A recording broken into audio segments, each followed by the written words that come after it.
Namaskar to all. Welcome to Saffron Educational and Medical Foundation, an opportunity to be your own doctor today.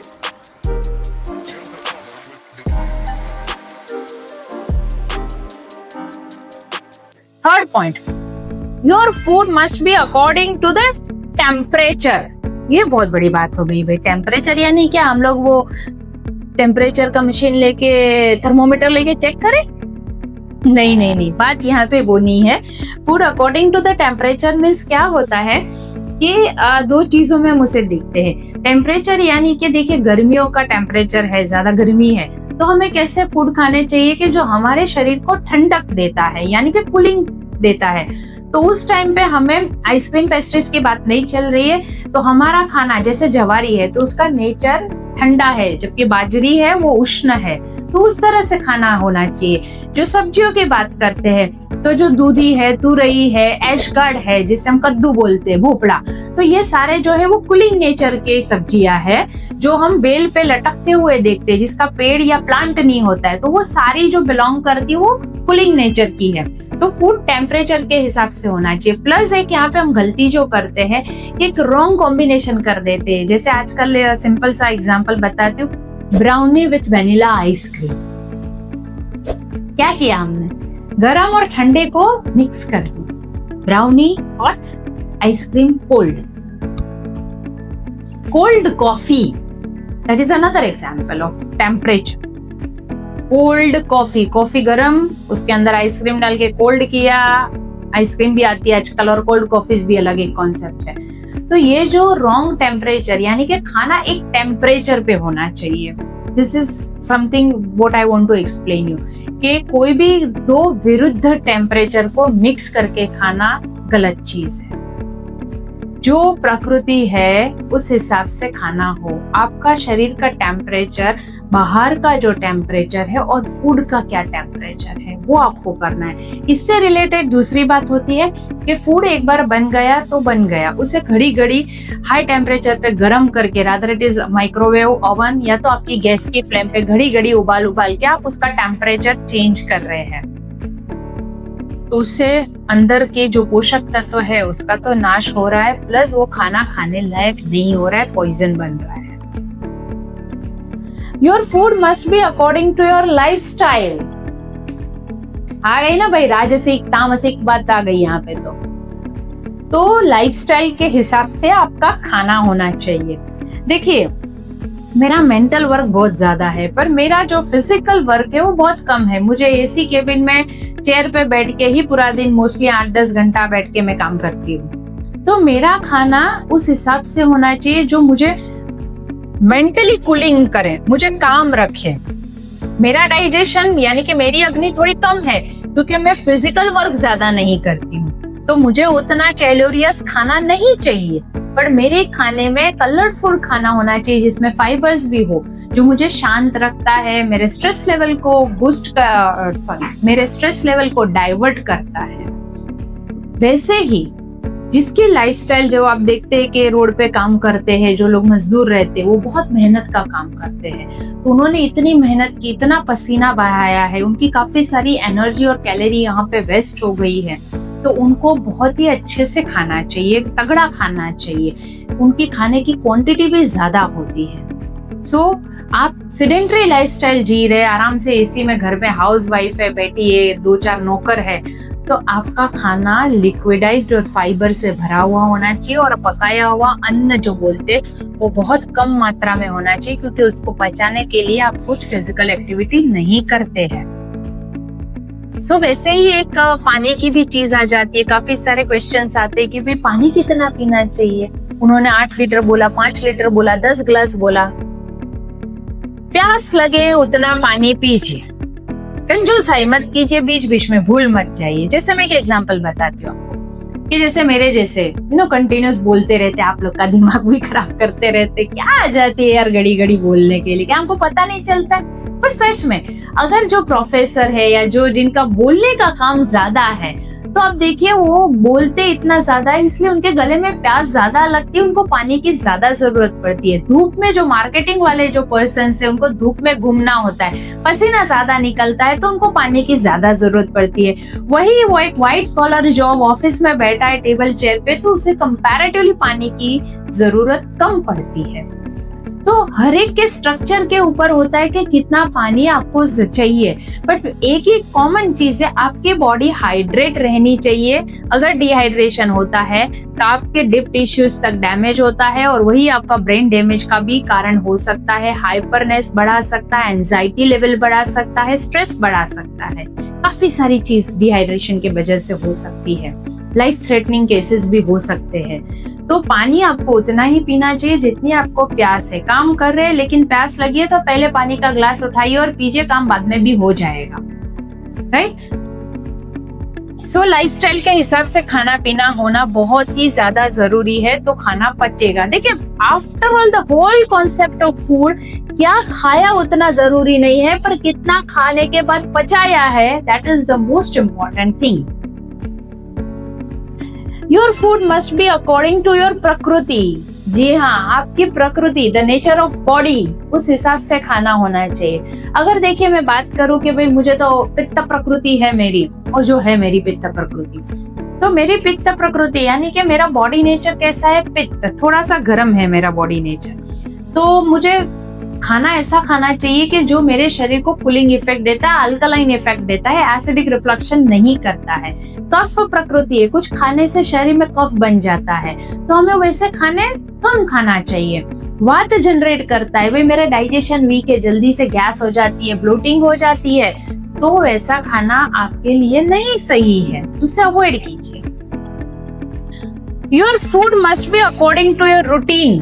अभी routine मतलब क्या हो गया? Routine यानी कि आपका खाने का जो वक्त है, टाइम टेबल है, उस हिसाब से चलिए। जैसे कि देखिए, काफी लोगों को एक सिंपल से बताती हूँ, जैसे हम सुबह उठते हैं, हमारा पेट साफ होता है, यूरिन मोशन हम सब पास करते हैं, शांति से बैठते हैं, बाद में चाय नाश्ता वगैरह जो जिसका सिस्टम है उसे फॉलो करते हैं। बट काफी लोग ऐसे होते हैं, रात को लेट तक काम करते हैं, 3-4 बजे खाना खाते, फिर उठते ही सीधा बिना ब्रश किए सीधा कुछ ना कुछ, भूख इतनी लगती है, दौड़ते खाने के लिए। So that is very wrong. आपका पेट पूरे दिन में खाया पिया, अभी उसने पचाया, तो पहले उसको निकालने की जगह दीजिए। सुबह उठ के एक बार पेट साफ हो गया अच्छे से, बाद में उसमें दूसरा फूड डालना शुरू कीजिए। ऑलरेडी अंदर पड़ा है और ऊपर डालते जाएंगे तो कैसे काम चलेगा? So this is what the right combination of food. Simple सा step है। Food according to the season and region, food according to your appetite, food according to the temperature, food according to the lifestyle. Your food must be according to your prakriti and routine. अभी गलती कहाँ होती है वो देखते हैं। The wrong food combination.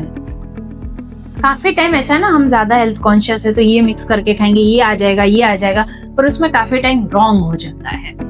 So, first of all, the wrong proportion, सबसे बड़ी गलती, wrong proportion। देखिए, काफी लोगों को ऐसा होता है कि मेरा एक रूटीन है, मैं रोज खाने में 3 रोटी सब्जी, 1 वाटी चावल और 1 वाटी दाल खाती हूँ, बस यही मेरा रूटीन, मुझे पचता है। अरे पर शरीर को देखिए, ये चीज आप पिछले कई सालों से कर रहे हैं, तो उसके हिसाब से आपकी बॉडी की रिक्वायरमेंट भी तो बदलती है, आपकी एजिंग प्रोसेस चल रही है, तो उस हिसाब से भी तो खाना होना चाहिए ना। एक ही शेड्यूल में इतना खाता हूँ, इतना खाता हूँ। जब भी आप ग्रोइंग एज में है, आपका प्रोपोर्शन ज्यादा होता है, क्योंकि आपकी बॉडी को ग्रोथ हार्मोन्स चाहिए होते, ग्रो करना होता है। जैसे आप एक स्टेबल एज में आ जाते हो तो आपको अपना रूटीन फिक्स करना पड़ता है। वैसे ही जैसे आप उम्र बढ़ती जाती है तो काफी सारे हार्मोनल इम्बैलेंस होते हैं। लेडीज में मोनोपोज होता है, जेंट्स में टेस्टोस्टेरोन कम होता जाता है, राइट। तो काफी सारे चेंजेस एक एज के बाद आते हैं। वैसे ही हमारी बॉडी को एजिंग प्रोसेस होता है, उस हिसाब से हमारा डाइजेशन भी थोड़ा वीक होता है, तो हमें अपने खाने के प्रोपोर्शन को एक एज के बाद वापस से कंट्रोल करना पड़ता है, वेरिएशंस लाना पड़ता है। तो अगर ये नहीं करते हैं तो that is the wrong proportion. वही स्टिक होके चलते हैं, भाई मैं पूरी लाइफ ऐसे ही किए तो अभी थोड़ी चेंज करूंगा। अरे भाई यही तो वक्त है चेंज करने का। अच्छी बात है कि आपको कोई डिजीज नहीं है, लेकिन अभी आपकी एज बढ़ रही है, आपकी जो शरीर की डाइजेशन की जो एक कैपेसिटी है वो धीरे धीरे थोड़ी सी वीक होती जा रही है, तो उस हिसाब से खाइए आप। ओरिजिन डिस्टर्बिंग फूड, यानी कि आपका जो फूड है वो प्रॉपर कॉम्बिनेशन में नहीं जा रहा है। जैसे कि मैं एक सिंपल से बात करूं कि भाई बैंगन का भरता खाना है, राइट? तो बैंगन के भरते में ऑयल ज्यादा ही रहता है। काफी हेल्थ कॉन्शियस लोग कैसा करते हैं, ऑयल कम करके बनाते हैं। जी, ऑयल उसके लिए इसलिए रहता है क्योंकि वो जो तासीर है वो गर्म है उसकी। वो जो बैंगन का भरता अगर आपने बिना कुछ ज्यादा स्पाइसेस और ऑयल डाले बिना बनाया तो वो आपके शरीर में वात बढ़ा देता है, पित्त बढ़ा देता है। तो वात और पित्त का शमन रहे, बैलेंस रहे, इसीलिए हम जब भी बैंगन का भरता बनाते तो पहले तो उसे अच्छे से रोस्ट करते और उसमें कंपेयर टू अदर सब्जी थोड़ा सा ऑयल ज्यादा यूज करते हैं। वैसे ही मैं एक बात बताऊं, पूरन पोली की बात करते हैं। चलो स्वीट पे थोड़ा आते हैं। पूरन पोली जो हम गुजराती स्टाइल में बनाते हैं तो उसमें क्या करते हैं कि वो जो पूरन पोली की रोटी आती है उसके ऊपर से घी डाल के खाते हैं। क्यों डालते हैं? इट्स अ नेसेसिटी थिंग कि कुछ चीजें इस तरह से बनाई गई है।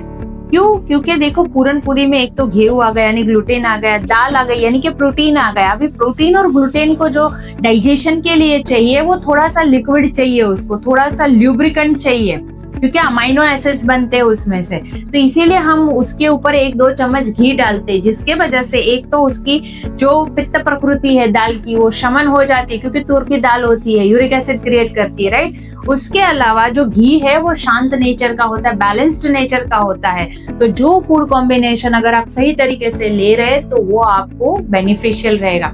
वही आप देखिए कि जो हम यहाँ पे महाराष्ट्र साइड में पूरन पोली देखते हैं, actually that is very wrong. भले गुड़ में बनती है लेकिन वो मैदे की रोटी से बनाते हैं, सूखी बनाते हैं, पर यहाँ का क्लाइमेट जो है वो उसे डाइजेस्ट करता है। वही रोटी आपको पंजाब या तो गुजरात में नहीं चलेगी। So wrong combination. वैसे अगर आप गवार की सब्जी बनाते तो हम सिर्फ सब्जी बना के उसमें दाल जीरा राई जीरा डाल देते तो दैट इज नॉट इनफ। गवार वात प्रकृति की चीज है, इसलिए उसमें अजवाइन डालना बहुत जरूरी है। तो इस तरह से आपका जो वायु शमन करने वाला फूड है वो ओरिजिन डिस्टर्ब किए बिना बनाइए तो जरूर पचेगा आपको। काफी सारे ऐसे फूड है जो रॉन्ग कॉम्बिनेशंस में जाते हैं, जैसे दूध है तो दूध के साथ क्या नहीं लेना चाहिए। सिंपल सी चीजें है, कोई भी फ्रूट्स को दूध के साथ नहीं मिलाना है, यानी कि मिल्क शेक, फ्रूट सैलाड जो आप बोलते हैं वो सब गलत चीजें हैं, विरुद्ध आहार है। दूध के साथ कोई भी नॉन वेजिटेरियन फूड, फिश है, कॉड लिवर ऑयल है, वो नहीं लेना चाहिए। कच्चे दूध में लहसुन और प्याज का प्रयोग नहीं करना चाहिए। मोरिंगा यानी कि हम जो ड्रम स्टिक और मोरिंगा लीव्स है वो कच्चे दूध के साथ नहीं जाना चाहिए। इमली और दूध, गुड़ और दूध, कच्चा दूध रॉन्ग कॉम्बिनेशन में जाता है। कैरेट, रेडिश जैसे जो चीजें हैं, जो कंदमूल है वो दूध के साथ नहीं जाते हैं। तुलसी का पत्ता भी कच्चे दूध के साथ नहीं जाता है। काफी लोग तुलसी सुधा, तुलसी की उबली हुई चाय वगैरह बनाते हैं, तो कच्चे दूध के साथ तुलसी इज अ रॉन्ग कॉम्बिनेशन। वैसे ही गुड़ बहुत अच्छी चीज है, बेस्ट फूड है, लेकिन उसके साथ मूली नहीं जानी चाहिए कच्ची। गुड़ के साथ कच्चा तिल नहीं जाना चाहिए। इसीलिए देखिए हम तिल के लड्डू बनाते हैं, जो हम उसकी गुड़ की एक पाई बनाते हैं, उसकी एक अच्छे से गर्म करके बनाते हैं, जिसके अंदर हम भुने हुए तिल डालते हैं। तो कच्चा गुड़ और तिल इज अ रॉन्ग कॉम्बिनेशन। कच्चा लहसुन गुड़ के साथ नहीं जाना चाहिए। जो हमारी दाल रहती है वो जैसे कि व्हाइट एंड ब्लैक लेंटिल्स, जिसे हम उड़द की दाल बोलते हैं, तो वो दाल और गुड़ का डायरेक्ट कॉम्बिनेशन नहीं होना चाहिए। दूध और गुड़ कच्चे फॉर्म में नहीं जाने चाहिए। दही और गुड़ कच्चे फॉर्म में नहीं जाना चाहिए। वैसे ही दही जो है वो मूली के साथ, केले के साथ या गुड़ के साथ नहीं जाना चाहिए कच्चे फॉर्म में। Honey, lemon Honey water, warm water in the morning actually विरुद्ध आहार है, रॉन्ग फूड कॉम्बिनेशन है। हनी और लेमन को गर्म पानी में डालना इज अ विरुद्ध आहार। वैसे ही हनी को कोई भी कुक फूड के साथ लेना इज अ रॉन्ग थिंग, यानी कि पैनकेक बनाते उसके ऊपर हम हनी सिरप डालते, दैट इज रॉन्ग। हनी को मकई के साथ, कच्चे मकई के साथ नहीं लेना चाहिए, चिकन के साथ या फिश के साथ हनी को इन नेचुरल फॉर्म नहीं लेना चाहिए। इसके अलावा इक्वल प्रोपोर्शन में घी और मध, शहद और घी को इक्वल प्रोपोर्शन में नहीं मिक्स करना है। या तो घी का प्रोपोर्शन बढ़ाइए या हनी का प्रोपोर्शन बढ़ाइए। इक्वल प्रोपोर्शन एक जहर का काम करता है, इमीडिएट आपको फूड पॉइजन हो सकता है। So this is a simple short list about the knowledge of your food. मैंने स्टार्टिंग में बोला था ना कि मैं सिंपल तरीके से आपको पूरा जो है व्याकरण समझा देती हूँ। सिंपल सी चीजें अवॉइड कीजिए, सिंपल सी चीजों को ऐड कीजिए बस। और कुछ चीजों को नए तरीके से भूल गए हैं इसलिए वापस से शुरू कीजिए। So this is what exactly the food is. Thank you for today's lecture or listening to me.